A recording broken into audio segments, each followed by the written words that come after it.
Yeah, Mafia Magazine Radio. Hello, this is DJ Sunflower. Hey, what's good, DJ Sunflower?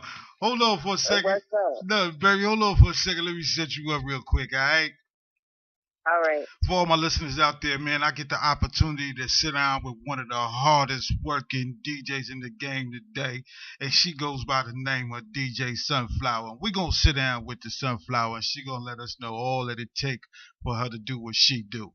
So, baby, so what's good with you, man? How they treating you out there these days? Man, actually, really, really good. I can't complain. Yeah, no question, baby. So tell everybody where you originally from and how long you been doing your thing. Okay. Well, actually, I'm originally from Indianapolis, Indiana, but I moved to Houston, Texas. So Houston has been my home. So that's what I call my home. Okay. I've been DJing off and on since '06. But I quit because I kind of let myself get discouraged. Like people made me think that a girl couldn't do it. Right. And I kind of regret it a little bit, but I came back with a vengeance, so I'm not upset about it. Yeah, no doubt, no doubt. So tell us all, what was your inspiration? I mean, like, who inspired you to actually want to kind of DJ and want to put your music in the way that you do? Well, when I was a kid, like coming up, I used to watch MTV Jump and all that, and I was so fascinated with Salt and Pepper, and to see Cinderella like doing her thing, I was like, that is gonna be me one day. So that was like one of my major influences. And I worked in a club for a long time, and I used to watch the DJs all the time. I was like, man, that should be me. Instead of being on this side, I should be on the other side. Right. No doubt. And you got like, you got a lot of music in your past, you know what I'm saying? Like from what I understand, music was part of your household, and you played different music and how did that come about with the flute thing and being in the orchestra and the marching? I mean, how did that all contribute to Oh my God, like that is so embarrassing. Oh, my grandfather actually he helped to open the Madam C.J. Walker building in Indianapolis, Indiana. And he was an organist and a pianist. Right. So in the first grade, my mom and my grandma were like, you're going to play something. And so the only thing that I could play was the flute. Right. The only thing that I was like all for everything. I tried the violin and it sounded like I was killing cats. So, like, the only thing that I could play was the flute, and I was actually really good at it. I went to competition every year, starting in first grade, and I won first place every year from the first grade up into high school. Right. And I got into high school, I got into orchestra and marching band, and like, oh God, I hope nobody ever brings those pictures out. No doubt, but you got to start. You had to start from somewhere. You know what I'm saying? It sounds like you was really grounded. You know what I'm saying? Just from that early introduction to music, look where you at now. No doubt. From what I hear, you putting out mixtapes like they Obama phones or something. You know what I'm saying? So so you must be putting your work in for sure. You know what I mean? So tell me real quick though. What does it take for you to put down your mixes the way that you do? Is there a particular style that you like to use, or I mean, I want you to tell the story. All that encompasses when you go to putting your music in. Well, a lot of the time it starts with one song.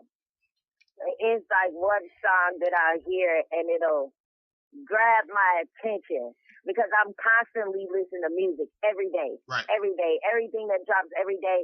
I listen to indie artists. I listen to mainstream artists every single day. Right. There's not a day that goes by that I don't listen to somebody's music, new music that just dropped. Right.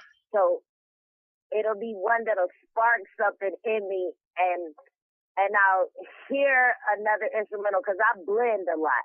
Okay. So I'll hear it mixed in with something else. And then I just go.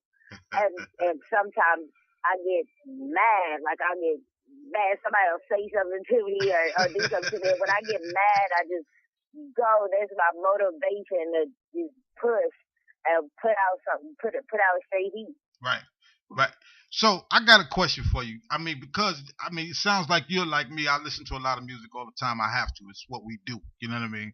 And I want to know your take on, because we also go back a minute too. But I want to know your take on what the music is today. Like, how you feel about the music that's being put out today. Well, some of it, you got your bass artists, because I work. They call me the Griselda Blanco of mixtape. So I work a lot with trap music and street music. So I have my bass artists that I always go to, like T.I., Yeezy, Yo Gotti, Gucci Man, like, and that sort of thing. But they always lay the foundation for great music with great beats. And now the way I feel about the music now is like the beat seems to be more important than the lyrics. Right. Like, you'll hear a lot of people not talking about anything or screaming or auto-tune or whatever in the world they call themselves doing. And it's not great music. It's just a great beat, so you can vibe to the beat. Like, the producers are awesome, but the music has no content. Right, no doubt. And I'm glad you used that word, because that's how I definitely be feeling. It's some of the song titles that I hear, and some of the lyrics that they put with the beats. Some days I gotta shut them down. You know what I'm saying? Because some of that I can't take. But that's just me. I do it all the time. Right. It pains some music. It pains me to play at parties. Like, I know I have to play it, because sometimes you do. I play for the people as well as for myself. So you also have to entertain your crowd, your audience. And if there's what they're listening to and they kind of like, you kind of got to throw it in the mix a little bit. But if you're a great DJ, you can kind of work around it, get a verse and a chorus in there and move right along. Yeah, no doubt. It's like dressing the artist's music up, basically. You know what I'm saying? Because pretty much. You know what I'm saying? Because some of it we be listening to, I'm like you. I'm like, good God, what is this here? So tell us. I've lost a few brain cells, I promise. So tell us about your business end of what you do. A lot of cats get into this not really understanding the business part of it. I want you to tell some of the listeners out there. Might be some young ladies out there that want to DJ, want to follow you and all that, and just kind of let them know a little bit on the business end of what it takes to do what you do. At first, like, I really honestly thought that I could do this whole thing by myself. Right. You cannot do it by yourself, but you have to have a team that you can trust in. Mm-hmm. Like a team you can trust your life with, not just your friends or your partners. And a lot of times you don't want to get in a business with your friends either. Right. Because sometimes your friends won't tell you suck, or sometimes they'll kind of leave you on. Right. So you have to have people who will be straight up and honest with you. People that won't just tell you anything so they can help you blow through money. And you have to sit down and really be focused, because it's not easy at all. I don't even know if anybody told somebody it's not easy at all. Okay. So you have to stay focused. Your direction has to be just on exactly what you want to be. And I stay grounded because I pray a lot. Right. Without God, I wouldn't even be where I am right now at this moment. So I stay prayed up. I pray for my team. I've got a management team. Like, I've got 2 or 3 managers, but they all work together. Right. And I got a PR team and a marketing team. It all has to be people that you can trust. Right. And you have to work, and you have to look at your stuff. You can't just turn it over to somebody else and say, okay, well, I'm going to let you do this. You have to look. You have to make sure your business is straight as well. And if you don't know, you got to do like I do. I went and got some books. Like, I went and got the music business. It's a book called The Music Business. I went and got that. I went and got strategic marketing books.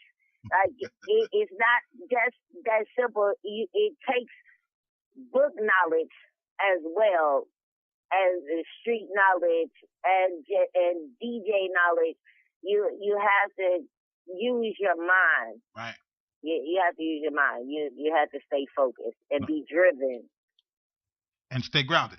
Because I actually seen a quote from you that, and I thought it was actually pretty cool, that you said somebody hit you up as if you were some type of celebrity or something, was trying to big up you and all that.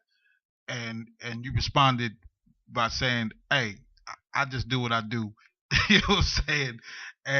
And I ain't getting them celebrity checks just yet. You know what I'm saying? That's what it, because like some of my friends are like, it's cool to know somebody that's famous. And I'm like, I'm not famous. Wait a minute, I still pay bills like regular people.